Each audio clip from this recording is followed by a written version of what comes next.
dared to stare, unveiling the shadows of fear on fear files.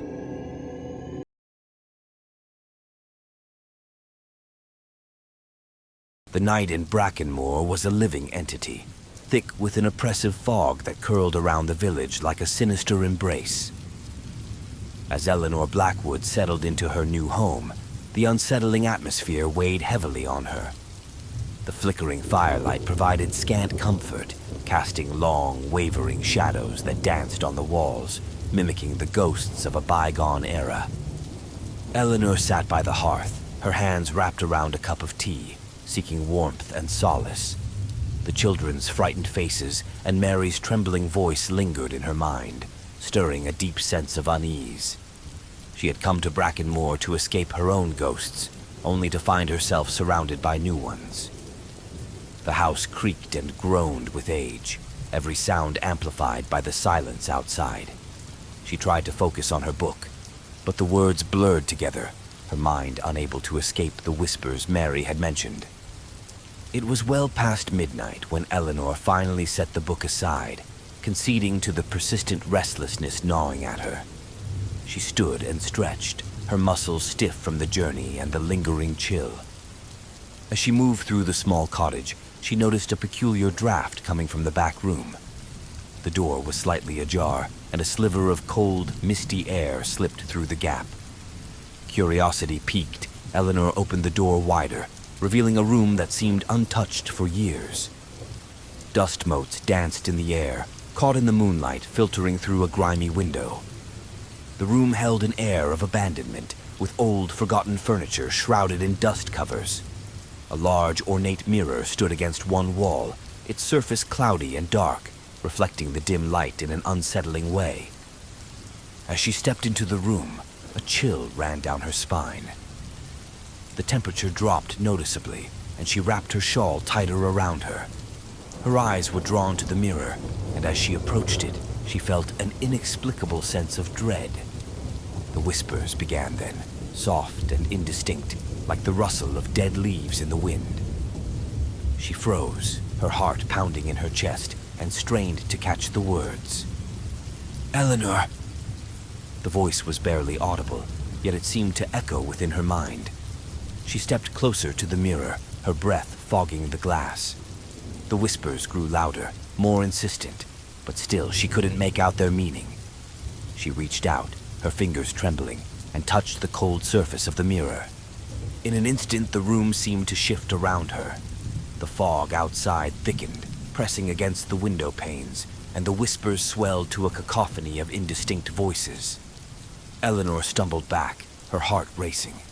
The mirror's surface rippled as if it were water, distorting her reflection into a nightmarish visage. She turned away, breaking the spell, and the whispers faded into a haunting silence.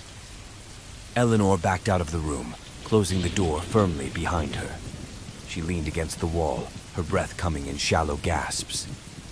The house was silent once more, but the memory of the whispers lingered, an insidious reminder of the darkness lurking just beyond the veil of fog. Determined to find answers, Eleanor resolved to speak with the villagers the next day.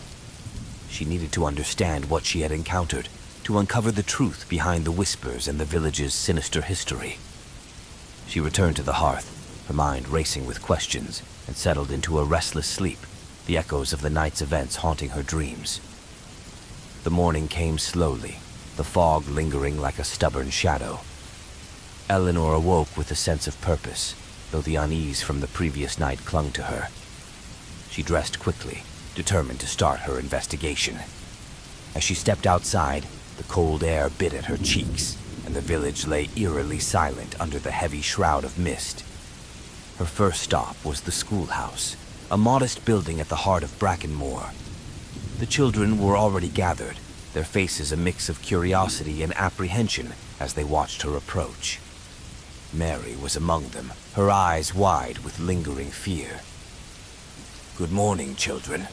Eleanor greeted them with a warm smile, hoping to ease their nerves. "Shall we begin our lessons?" As the morning wore on, Eleanor observed the children closely, noting their distracted behavior and frequent glances towards the windows, as if expecting something or someone to appear out of the fog. During a break, she called Mary over, wanting to learn more about the whispers. "Mary, can we talk?" she asked gently. The girl nodded, her eyes wary but trusting. They moved to a quiet corner of the schoolhouse, away from the other children. "Mary, I need you to tell me more about the whispers. When did you first hear them? What do they say?" Mary hesitated, glancing around nervously before speaking in a hushed tone. "We've always heard them, Miss Blackwood, ever since we were little. They come from the fog, especially at night. They say they're the voices of those who were lost, calling for us to join them." Eleanor's heart ached for the child. "Do you know who was lost? Why are they calling out?" Mary shook her head, her eyes filling with tears. "We don't know. The Reverend says it's just our imaginations, but it feels real. And it's getting worse. They're louder now, and it's like they're angry." Eleanor hugged Mary tightly, feeling the weight of the village's dark secrets pressing down on her. "Thank you for telling me, Mary. I promise I'll do everything I can to help you and the other children." As the day wore on, Eleanor continued her inquiries, speaking with other villagers and gathering fragments of information. She learned of strange disappearances, unexplained deaths, and a pervasive fear that seemed to grip the entire community. But it was Reverend Silas Thorne who held the most sway over the villagers, his words and actions cloaked in an air of authority and piety. That evening, Eleanor decided to confront Reverend Thorne directly. She made her way to the church, its tall Gothic spire piercing the fog like a dark needle. Inside, the air was cold and still, the flickering candlelight casting long shadows on the stone walls. Reverend Thorne was at the altar, his back to her, deep in prayer. "Reverend Thorne," Eleanor called softly, her voice echoing in the cavernous space. The Reverend turned, his eyes narrowing slightly as he regarded her. "Miss Blackwood, what brings you here at this hour?" Eleanor took a deep breath, steeling herself. "I need to speak with you about the whispers the children hear. They're terrified, and I've experienced something myself. There's more to this than just imagination." Reverend Thorne's expression hardened. "The children's tales are nothing but fantasies, Miss Blackwood. There is no need to indulge them." "But what if they're not just fantasies?" Eleanor pressed. "I felt something last night, something real. The village has a dark history, doesn't it?" The Reverend's eyes flashed with anger. "You know nothing of this village, Miss Blackwood. You would do well to keep your nose out of matters that do not concern you." Eleanor's resolve only strengthened. "I came here to help these children, and I will not stand by while they suffer.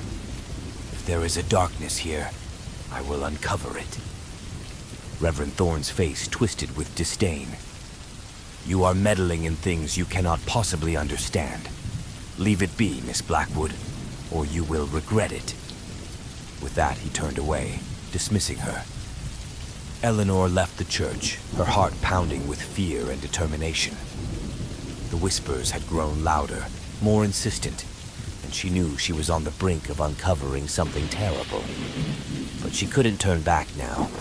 She had to protect the children and unravel the sinister mysteries of Brackenmoor, no matter the cost. As she walked back to her cottage, the fog thickened around her, and the whispers began anew, chilling her to the core. But Eleanor Blackwood was not one to be easily deterred. She would face the darkness head-on, guided by a fierce resolve to bring light to the shadowy corners of Brackenmoor. Thank you for braving the unknown with us. Until next time, stay haunted.